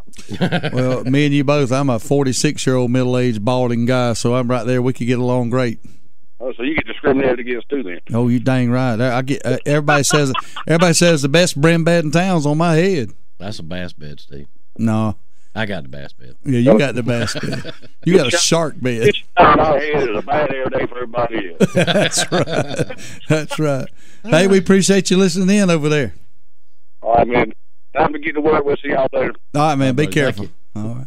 We're going to go ahead and bust out the Rusty Nut weather report, so take it away, Rusty. It is currently 67 degrees. The barometer is at 29.99 and falling. Uh-oh. Falling. Sunrise will be at 6:50 this morning. Why? That's kind of amazing. If you notice now, it drops back like a minute every day. Mm-hmm. Days will start getting longer. There we go. Summertime. Today, showers likely and isolated thunderstorms in the morning, then showers and isolated thunderstorms in the afternoon. Highs around 79. South winds around 5 miles per hour. Chance of rain, 90%. 90% today? 90% today. It's probably going to rain. Tonight, mostly cloudy. Chance of showers and isolated thunderstorms in the evening. Patchy fog after midnight. Lows around 59. South winds around 5 miles per hour in the evening, becoming light. Chance of rain, 30%. Tomorrow, patchy fog in the morning, mostly cloudy with a 40% chance of showers and thunderstorms, highs around 83, southwest winds around 5 miles per hour, shifting to the southeast in the afternoon. Tomorrow night, mostly cloudy, chance of showers and thunderstorms in the evening.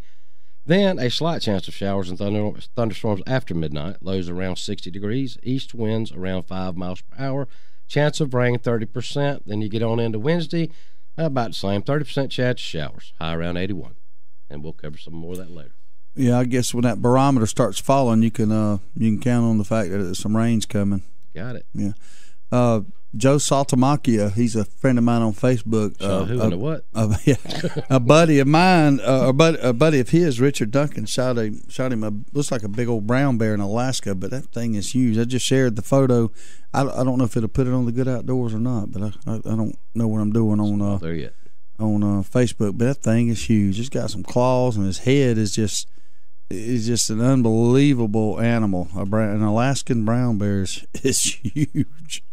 And anyway, that's a good trip. Snow on the ground, and as you would expect in Alaska. So good trip there. Make sure y'all check our Facebook page out at The Good Outdoors with a Z.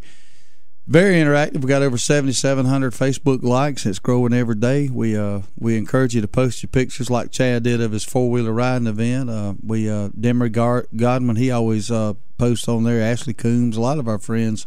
7,774. 7,774. Yeah, I mean every day I look at it, it grows. So we're doing something right. But we want it to be interactive.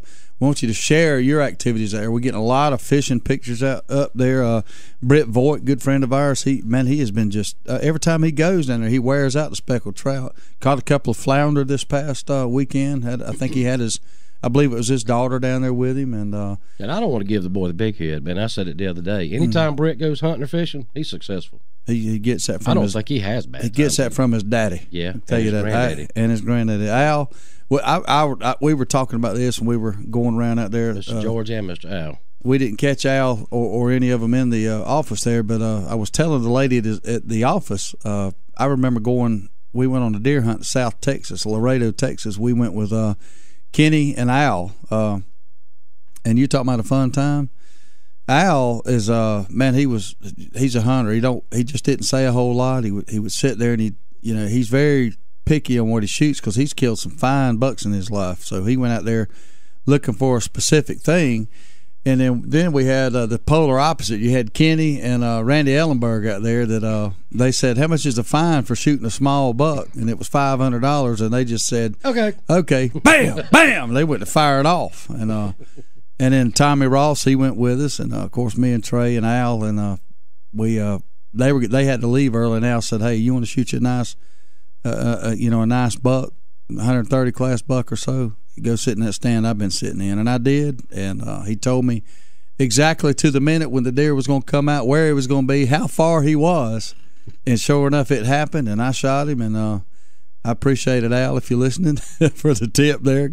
Came back from South Texas with a good buck. Wasn't the biggest one on the ranch, but I was happy. Didn't come back empty-handed. So neither did Randy, and neither did Kenny, and neither did Tommy. Tommy killed a fine 12-point, actually. So we had a good trip there. But it's all about loving the good outdoors, the fellowship. I remember I got sick on that trip. We were right there on the Texas-Mexican border where the water was bad, right on the river. And first thing he told us is, under no circumstances do you drink the water. It was just bad. So we had bottled water and all that, but I went in there to the sink to brush my teeth. And I actually thought about it. Well, I'm just brushing my teeth. I could use this water. I didn't swallow it. And for the next 2 days, I was sick as a dog, puking. I mean, it was absolutely horrible. I tried to fight it off, and I got them to drop me up my blind that morning. And I don't know what came to that blind because I was laying in the floor puking out the back door. It was awful. And just from brushing my teeth with that nasty water, that's how bad it was. But you talking about some wildlife, South Texas. If you are a deer hunter and you ever get the chance to go to South Texas, it is phenomenal. I mean, you literally saw in the hundreds every sitting. They were just everywhere. And it was just a matter of the one you wanting to shoot walking out. But unbelievable. I don't know. I guess just management and all, but it was just unbelievable. Every time I've ever went. To go out there and wonder if you're going to see a deer, that should never cross your mind like it does out here or down here. But even in bad weather and terrible conditions, you'd see 15 or 20. But when it was right for deer to be moving, you'd see them by the hundreds. So South Texas, I highly recommend it.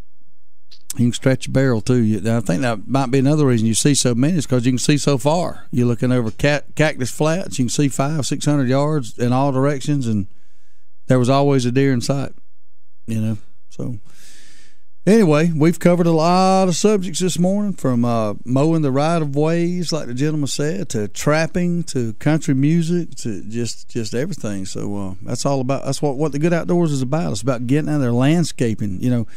We're talking about cutting grass yesterday. I mean, I enjoyed it. Usually I hate cutting grass, but I actually had a good time out there in the yard, and I weed eating and blowing and cutting the grass and messing around there. Got it looking good, man. It gives you a sense of pride and accomplishment when you want to stand back and look at it when you get done. And I did. I walked by there the road and looked at it, and I said, man, it's looking really nice around here compared to when I started. So maybe Daryl just texted us. He's on his way back from Ohio. Got on the road early this morning. I think it's, I don't know, about a 12-hour drive for him or something like that. I don't really know how long it is, but he'll be back about this time this evening probably. I don't really know. He's so. never. It takes 12, 13 hours or so. I think. It's Ohio, so he's got a long ways. Might be a little longer that with 2 screaming kids in the car. He might have to take a break here and there. I think they ride pretty good. I don't know. I've been with them. I don't know if I'd say they ride pretty good or not. According to what kind of mood they're in. They ride really good when they're sleeping. But when they're awake, I don't know. We're going to take our last break here. Coming up on our wrap-up segment, we'll try to put a cap on this thing and get y'all started off to a good day. Make way for Jim Morgan in the morning. So y'all be back here in 3 minutes. We'll check back in.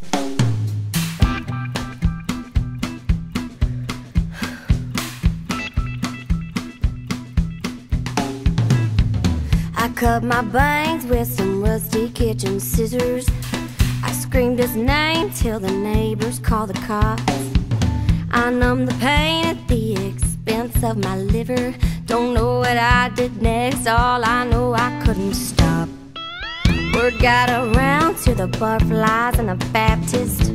My mama's phone started ringing off the hook. I can hear her now saying she ain't gonna have it. Don't matter how you feel, it only matters how you look. Go and fix your makeup, girl, it's just a breakup. Running, hide your crazy and start acting like a lady. 'Cause I raised you better, gotta keep it together even when you fall apart. But this ain't my mama's broken heart. I wish I could be just a little less dramatic, like a Kennedy when Camelot went down in flames. Leave it to me to be holding the matches when the fire trucks show up and there's nobody else to blame. Can't get revenge and keep a spotless reputation. Sometimes revenge is a choice you gotta make. My mama came from a softer generation where you get a grip and bite your lip just to save a little face.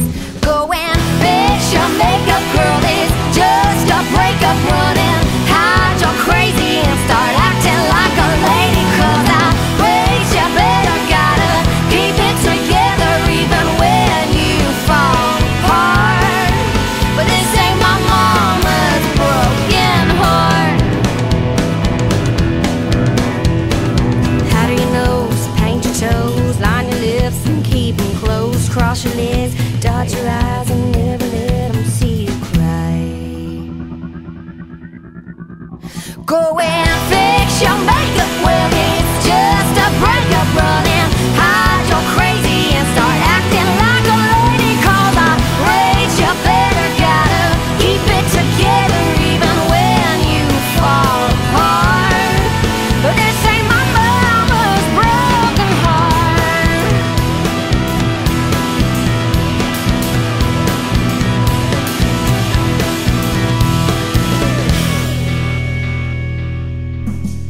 It's the Good Outdoors on 99.5 Kicks Country. Now, let's get back to the fun, talking about everything to do with the outdoors with Steve, Daryl, and Ronnie.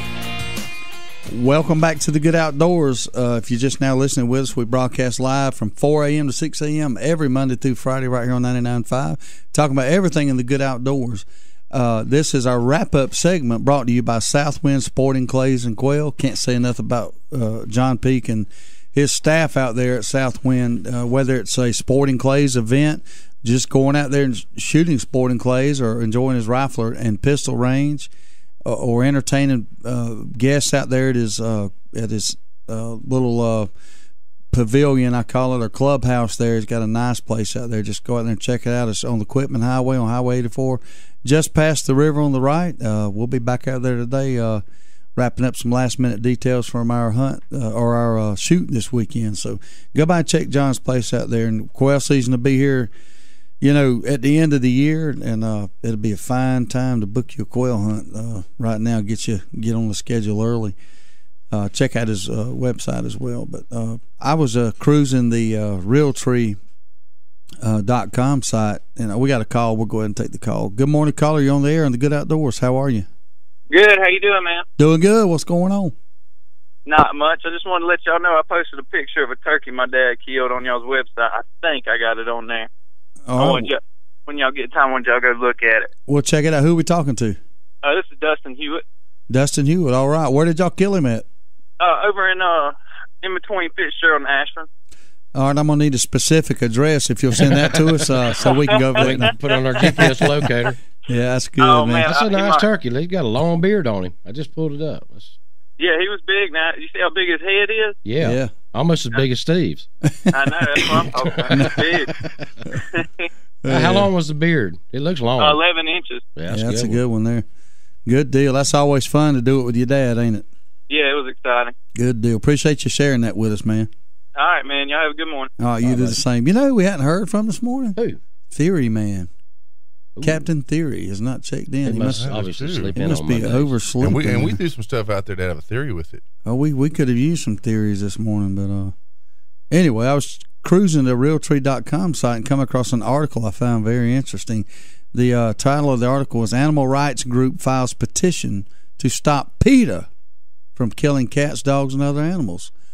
And I'll read. According to a recent press release, the No Kill Advocacy Center, a national animal rights group, filed a petition with the Virginia Department of Agriculture and Consumer Services requesting they rescind PETA's status as an animal shelter to prevent it from putting to death thousands of animals every year. This person says, "I reported in a blog earlier this month that according to documents PETA submitted to that Virginia department, the organization reported killing 1,647 cats and dogs, 28 other companion animals, and 72 wild animals in 2012. PETA only placed 23 animals in adoptive homes. Since 1998, the organization has killed 29,398 animals. Can you believe that? PETA, the People for the Ethical Treatment of Animals, has killed 29,398 animals. Nathan Winograd, director of the No Kill Advocacy Center, says removing the designation will prevent PETA staff from putting to death thousands of animals every year without making any effort to find them adoptive homes. That's because employers of animal pounds and animal shelters are the only non-veterinarians authorized by the Virginia Code to kill animals. 29,000. I wonder if that's nationwide or just in the state of Virginia. That's incredible. I hope this gets out and absolutely decimates PETA's efforts. If you're going to be a person aligned with PETA and you take their stance, how can you put to death a single animal? Really? Don't make no sense. It don't make no sense. Bunch of freaking idiots is what they are. My buddy Clint is he texts me. He says he hopes that PETA doesn't open a nursing home. Now that right there might be the funniest thing that I'll hear all day, maybe the week. That's a good one, Clint.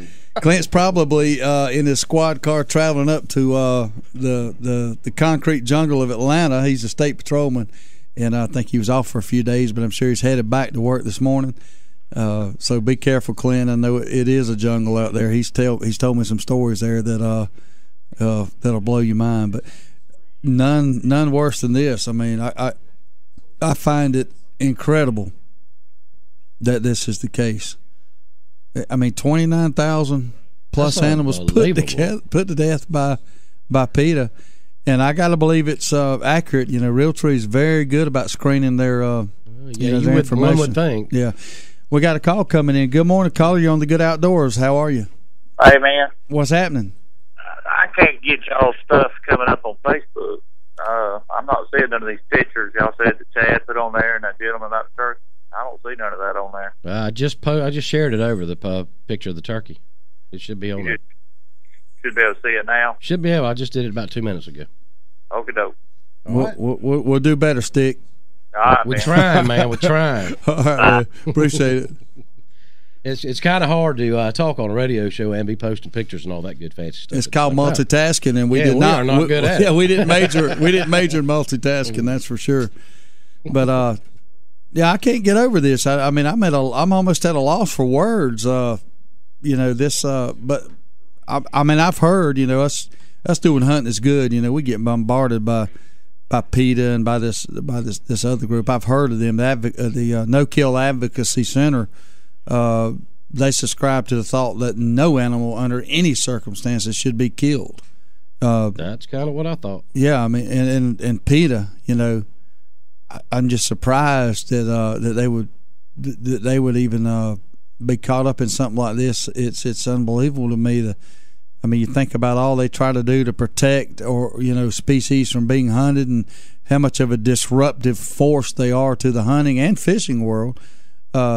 Now they've been called out for killing close to 30,000 animals. I'm not surprised. Yeah, I am. I'm surprised at that. I've never heard anything like that, and I hope that everybody does their part and posts and shares and lets everybody know this. Again, you can go to the Realtree.com site. That's a great site. We're sponsored by Realtree, of course, but that's not the only reason I'm promoting their site. It's got a lot of stuff in there from stuff about their shows and conservation news and man, it's a very up to date interactive site.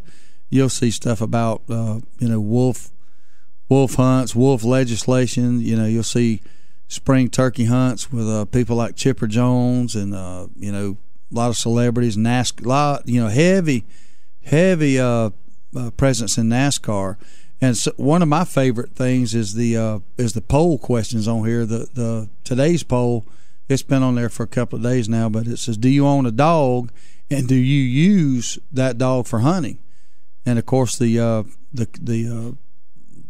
three choices are: yes, I own a dog that I use for hunting; yes, I own a dog but do not hunt with it; or no, I do not own a dog.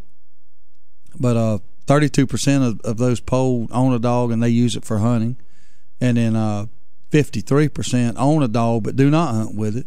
Just have a dog as a pet, as a companion. And then 16% answer said, no, I don't own a dog. So there's a that 32% is actually a little higher than I thought it would be.